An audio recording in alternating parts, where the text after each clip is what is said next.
Bab 1587, harus dieksekusi. Setelah mendengar, semua orang mengerti. Selama bos di atas memercayai si Gonan, tidak peduli bagaimana keluarga Jun menyebarkan rumor dan menyiramkan air kotor, itu tidak akan berguna. Selama Aula Laksa Dewa mengeluarkan dekrit dewa, semua serangan opini publik keluarga Jun akan runtuh dalam sekejap. Karena kekuatan keluarga Jun, mustahil untuk bersaing dengan seluruh Aula Laksa Dewa. Di dunia ini, orang dengan tangan terbesar selalu mengendalikan segalanya. Oleh karena itu, yang perlu dilakukan si Gonan sekarang adalah mendapatkan dukungan dari para dewa utama di atas. Pada saat ini, Jino tiba-tiba menatap si Gonan dan berkata, "Bos, maafkan aku karena terlalu cerewet, tapi siapakah Tuan Ye?" Mendengar ini, semua orang memandang ke arah si Gonan. Mereka kemudian teringat insiden itu disebabkan oleh kultivator pedang muda bernama Sander Ye. Mereka juga sangat penasaran tentang hubungan antara Sander Ye dan si Gonan. Si Gonan berkata, dia adalah saudara yang kuakui. Kakak laki-laki. Semua orang saling memandang dan terdiam. Kakak laki-laki. Kedua kata ini arti si Gonan akan melawan keluarga Jun sampai akhir dengan segala cara, dan sebagai orang-orang si Gonan, mereka akan maju dan mundur bersama. Si Gonan berkata, "Semuanya, aku bukanlah tipe orang yang tidak peduli dengan benar dan salah. Kalian semua pasti tahu apa yang terjadi kali ini. Orang macam apa Bugi Jun itu? Generasi kedua yang kaya raya yang melakukan kejahatan. Selama bertahun-tahun, berapa banyak hal ilegal yang telah dia lakukan dengan mengandalkan kekuatan keluarga Jun. Hanya saja keluarga Jun kaya dan berkuasa, dan mereka dapat menyelesaikan semuanya dengan uang. Tapi kali ini, dia benar-benar berani mengarahkan pandangannya pada istri saudara Ye. Sialan, keluarga Jun memang siapa? Mereka bahkan tidak layak membawa sepatu kakakku." Setelah mendengar ini, semua orang mengerti. Sander Ye tidak sederhana, tidak mudah. Si Gonan melanjutkan, Kak Ye tidak bertindak karena dia baik hati. Tapi, kali ini aku yang membawanya ke sini. Dia diganggu dan aku tidak bisa mengabaikannya begitu saja. Jadi, meskipun itu mengorbankan masa depanku, aku akan melawan keluarga Jun sampai akhir. Jika kalian punya ide lain, silakan bicara sekarang. Aku tidak akan pernah memaksa kalian. Bos. Saat itu, seorang manajer berkata, "Ngomong apa sih? Siapa di antara kami yang tidak dipromosikan olehmu? Tanpamu, bagaimana kami bisa berada di tempat kami saat ini?" Ini benar-benar menyakiti perasaan saudara-saudara sekalian. Prajurit lainnya juga berkata, "Bos, selama kamu tidak memberontak dan tidak membantah para dewa, saudara-saudara bersedia menemanimu melewati gunung pedang dan lautan api." Prajurit lain juga berkata, "Karena Tuan Ye adalah saudaramu, maka dia adalah saudara kita."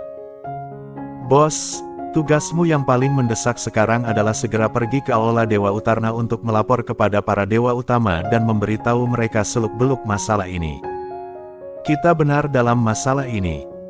Keluarga Jun melakukan ini, mereka melawan arus dan pantas mati. Jino berkata dengan suara berat, "Yang aku tahu, Yona Jun juga bukan orang yang sederhana. Oleh karena itu, yang lebih kukhawatirkan sekarang adalah mereka punya cara lain. Tentu saja, ini harus segera diselidiki. Singkatnya, bos harus segera pergi ke Aula Dewa Utama." Si Gonan mengangguk sedikit, "Aku akan pergi ke Aula Dewa Utama sekarang. Jino, aku akan menyerahkan urusan di sini padamu." Jino berkata, "Tenang saja." Si Gonan berdiri dan menghilang langsung dari aula. Setelah si Gonan pergi, Jino segera mulai membuat pengaturan. Semua orang tidak memiliki kemampuan untuk membedakan yang benar dari yang salah, jadi mereka sangat mungkin tersihir oleh keluarga Jun. Ingat, suruh orang-orang di bawah menahan diri dan jangan pernah melakukan apapun untuk menyakiti orang-orang dan memberi keluarga Jun kendali. Selain itu, untuk mencegah keluarga Jun memutus sumber masalah, segera kirim tim pengawal takdir untuk secara diam-diam melindungi Tuan Ye dan gadis ini. Pada saat ini, dia berhenti sejenak, lalu berkata, beritahukan kepada pengawal dewa dan kompi pengawalan dekat, dan minta mereka untuk melindungi istana takdir. Seseorang yang bertanggung jawab bertanya, apa mereka akan datang? Gino berkata, itu urusan mereka, mereka datang atau tidak. Pokoknya, kita sudah memberitahu mereka. Kalau nanti terjadi sesuatu, kita bisa menyalahkan mereka. Semua pengawas. Kekhawatiran Gino bukannya tidak berdasar. Tidak lama setelah Sigonan pergi, banyak orang datang keluar istana takdir untuk memprotes dan membuat keributan. Terlebih lagi, karena Gino memerintahkan orang-orang kuat di istana takdir untuk menahan diri, mereka yang protes melihat ini, dan semakin banyak orang datang. Aula Penegak Hukum. Di dalam aula, penguasa aula penegak hukum, Jintoku, memandang Yanmo Jun, tetua pertama keluarga Jun, dan berkata dengan tenang, apa keluarga Jun ingin aku menikam Sigonan? Yanmo Jun tidak menyangka penguasa aula penegak hukum bersikap begitu terus terang. Dia sedikit terkejut, tetapi dia segera menyesuaikan diri dan berkata dengan suara yang dalam, Masterku, seperti kata pepatah, rakyat tidak melawan pejabat. Keluarga Jun tidak ingin melawan pejabat takdir Sigonan, tetapi pejabat takdir Sigonan ingin membunuh keluarga Jun. Kami tidak punya pilihan.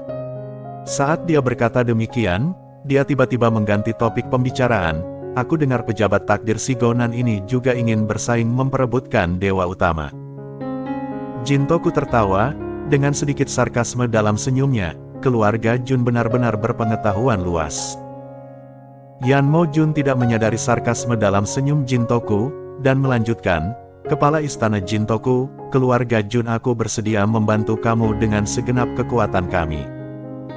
Jintoku tersenyum dan berkata, bagaimana membantu? Yanmo Jun berdiri, mengeluarkan cincin penyimpanan dan meletakkannya di depan Jintoku.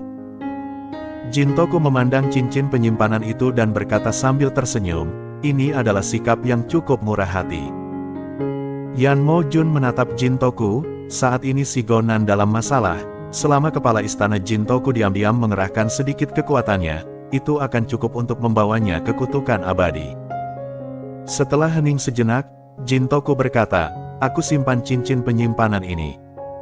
Yanmo Jun langsung gembira. Dia membungkuk sedikit, lalu melangkah mundur. Setelah Yanmo Jun pergi, seorang pria berjubah putih berjalan keluar dari aula samping.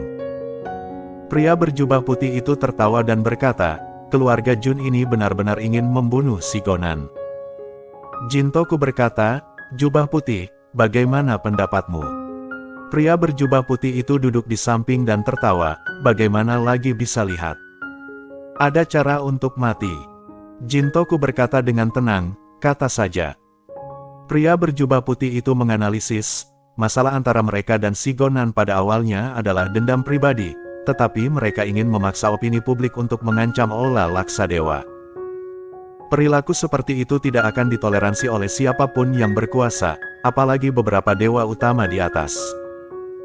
Jintoku berkata, jadi, aku seharusnya tidak membantu mereka, bukan? Pria berjubah putih itu memutar matanya ke arah Jintoku, Jinto, ini tidak ada artinya. Kamu sudah membuat keputusan, dan kamu sudah mengetahuinya dengan jelas, dan kamu masih datang untuk bertanya padaku. Jintoku tertawa, aku masih ingin mendengar pandanganmu. Pria berjubah putih itu berkata, keluarga Jun memang berkuasa, tetapi wilayah kekuasaan mereka adalah dunia bisnis, bukan pemerintahan. Atasan mengizinkan orang-orang di bawah untuk saling bertarung, karena kemajuan hanya dapat diraih dengan persaingan. Tapi, bagi kita dan para atasan, para pengusaha adalah orang luar.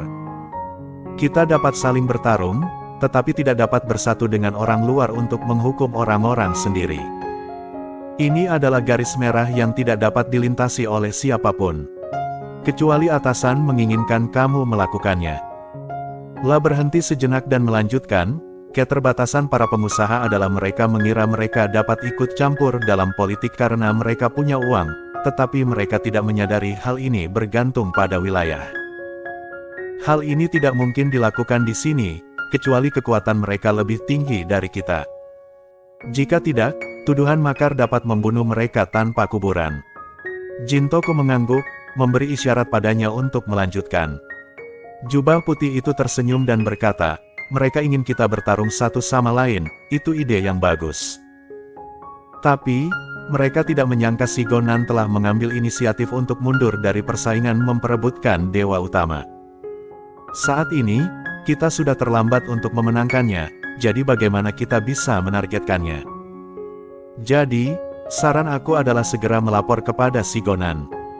Tidak hanya itu, ungkapkan bukti kegiatan ilegal beberapa orang di keluarga Jun kepada Sigonan dan sanjung dia. Bahkan jika dia tidak membantu kita pada akhirnya, dia tidak akan membantu Hanoge untuk menghadapi kita. Jintoku mengangguk lagi. Si jubah putih menatap Jintoku, sekarang giliranmu bicara. Jintoku tersenyum tipis, kamu mengatakannya dengan sangat baik, dan analisismu sangat mendalam. Lelaki berjubah putih itu berkata dengan tenang, masih ada tapinya, bukan? Jintoku tersenyum, lalu berkata dengan serius, Sander Ye.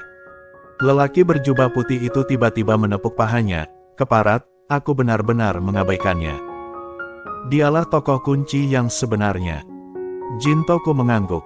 Sungguh aneh Sigonan menganggapnya begitu serius. Pria berjubah putih itu segera berdiri dan berkata, aku akan memeriksanya. Setelah berkata demikian, dia berbalik dan pergi. Sigonan datang ke aula Dewa Utama. Di dalam aula, Sigonan menjelaskan seluruh cerita dan kemudian berdiri dengan hormat. Lingkungan di sekitarnya kosong dan senyap seperti kematian. Setelah sekian lama, tiba-tiba terdengar suara dari aula, mengerti. Suara Dewa Utama Eksekutif. Sigonan membungkuk dalam-dalam lalu melangkah mundur. Pada saat ini, Dewa Utama Eksekutif tiba-tiba bertanya, bagaimana menurutmu tentang masalah itu? Sigonan sedikit bingung. Dewa Utama Eksekutif berkata, tentang perilaku keluarga Jun. Sigonan berkata dengan hormat, pikiran Tuan Dewa Utama jernih, dan aku tidak berani berkata lebih banyak lagi. Dewa Utama Eksekutif berkata, pergilah. Sigonan membungkuk dalam-dalam lalu melangkah mundur. Setelah Sigonan pergi, suara Dewa Utama lainnya tiba-tiba terdengar, cukup langka. Dia menjadi semakin tenang. Dewa Utama bertanya, adik kedua, apa pendapatmu tentang ini? Dewa Utama berkata, para pedagang mengganggu politik dan harus dihukum.